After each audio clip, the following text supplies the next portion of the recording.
This film is made in support of a group of people who have been illegally mistreated by a corporation that refuses to accept its legal and moral responsibility to these individuals and to the public.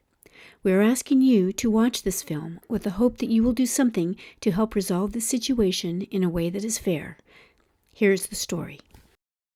On May 10, 2013, nearly 5 years after Lawrence Livermore National Security, LLC, violated the law and its own policies by laying off 430 of the lab's oldest and most experienced employees, an Alameda County jury awarded $2.7 million in compensatory damages to 5 of them, confirming that by selecting these employees for termination, the lab acted in bad faith and violated their employment agreements. 130 former Lawrence Livermore Laboratory employees are a part of this lawsuit. They had to let their long-term workers go who were closer to retirement, who cost them more money for medical, and whose salaries are the highest, and keep the younger workers. Laid off at the age of 56, started at the age of 17 at the lab. Despite the jury's finding, lab management is avoiding responsibility for its discriminatory actions by refusing to engage in settlement talks or mediation to resolve these 5 and the remaining 125 claims. We won this case. It's been 5 years. Now we proved our case in court. Why are you not coming to the table and dealing with this? Instead, lab management is trying to pass the damages off to the U.S. Department of Energy, where the taxpayers will ultimately bear the cost of its unfair and illegal actions. This will also allow the private Bechtel Group, which now runs the lab along with the UC Regents, to carry on with its profits, untouched despite its liability. The remaining 125 employees who filed suit await trial of their claims for breach of contract and bad faith termination. All 130 employees await trial on a determination of their claims that the lab's actions were discriminatory on the basis of their age. If left to the courts and the lab's continued attempts to delay resolution of these employees' claims, none of these older employees, whose lives were turned upside down by the lab's deliberate employment discrimination, will see any compensation for their losses and suffering in their lifetime. And the corporate giant will profit at these employees' and the public's expense. Something should be done to make Bechtel and its partners accountable for their illegal and discriminatory actions. There had been no layoffs at Lawrence Livermore Lab in 30 years until Bechtel came along. When the lab was privatized in 2007 and Bechtel National, the construction and engineering giant, took over management with the UC Regents, the management fee shot up. Bechtel and the Regents charged the American taxpayers $40 million a year more than they had been paying for running the lab. In order for Bechtel and its partners to secure their profit margin, they immediately began planning to get rid of employees. Only months after taking over management of the lab, 430 employees were laid off. The layoff that occurred on May 22nd was wrong. Quite simply wrong, and we contend illegal. People who worked there for 20 or 30 years were laid off without warning, marched out. I felt like a criminal. I felt that the only thing that was missing were the handcuffs. That's how I felt. And I was a dedicated, loyal employee. I mean, I just couldn't understand how this happened. Had the lab followed their rules and laid them off in inverse order of seniority, laid them off without regard to age discrimination or otherwise, this layoff would not have occurred. I had no idea that I was going to be selected for layoff. With my age and my years of service, always had either very good or outstanding performance appraisals. The lab layoff policy was based on seniority, so it was hard for me to understand how with someone with my years of service could be laid off. I was one of 3 in my group that were selected for the layoff, and we were the people with the most seniority, 30 years and 29 years or so seniority, the oldest in the group, and the younger ones were kept. There are 4 people doing my job right now. They are all 13 to 30 years younger than I am and with less seniority. When Bechtel and the Regents formed the Lawrence Livermore National Security, LLC, all employees entered into a contract with the new management, a contract that said they could only be terminated for reasonable cause. The lab's own policies stated that any termination action must be reasonable under the circumstances and cannot be made for an arbitrary or discriminatory reason. She told me that I had been selected and I was going to be affected by the layoff. And I said, why? And she said, I'm not at liberty to tell you. Did anyone ever tell you why you were Never. picked to be laid off? Never to this day. None of your supervisors Never. explained it to you? Never, not to this day.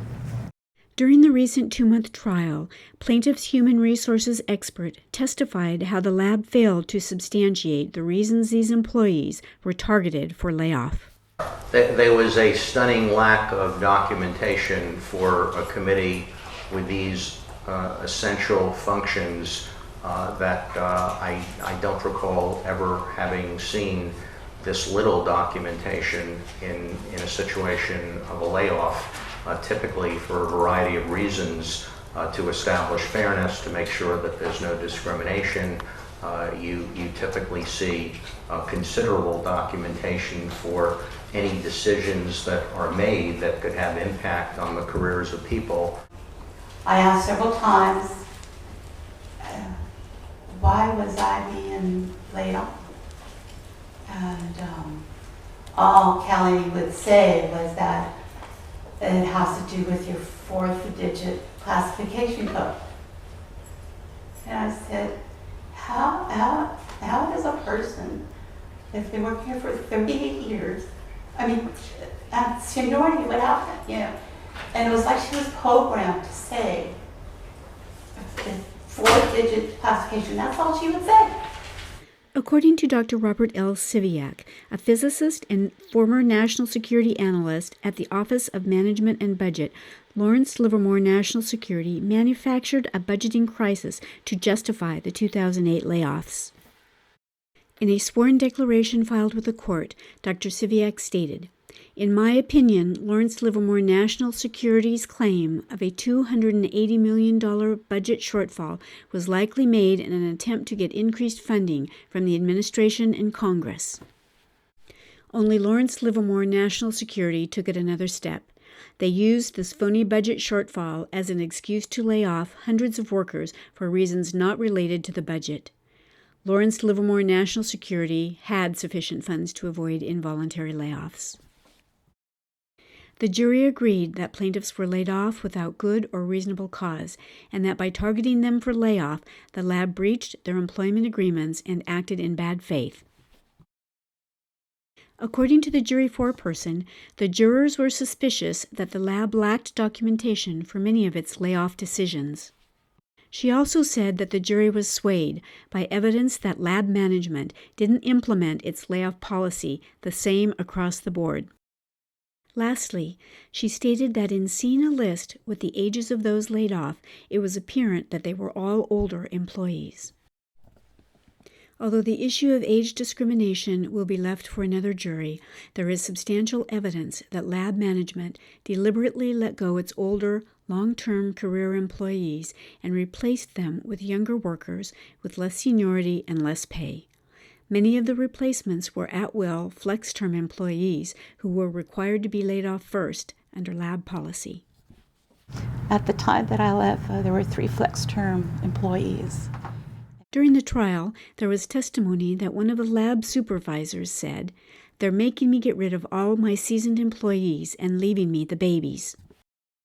Another employee testified that she and her coworkers referred to the day of the layoffs as Gray Day because as they watched their friends leaving the premises, all they saw was gray hair. An expert's statistical analysis of the employee data produced by the lab itself shows that the layoffs were discriminatory to the lab's older employees. The verdict came almost 5 years after the layoffs. Losing their jobs has been devastating to those senior employees who had devoted their talents and longevity to the lab and its mission. Many lost their homes or were forced into bankruptcy. Many others are still looking for work. This layoff happened on the verge of the biggest recession in my lifetime. I was too young to retire, and I was too old to get a job. I have not been able to find a job. Not sure why. I believe I'm going to be 62. At my age, I think that might play into it. Probably does. But I haven't been able to find a job. Right now I'm 56 years old and scrambling on, what I can do, and so it's very, very emotional. It's all been very profitable for Bechtel, one of the country's largest privately held corporations, which recently revealed its 2012 earnings at $37.9 billion.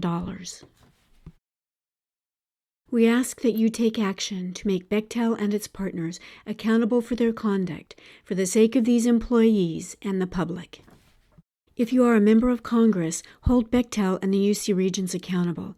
Stop them from jeopardizing national security, evading their responsibility to those wrongfully terminated, and from passing off the liability for their wrongdoing to the American taxpayers.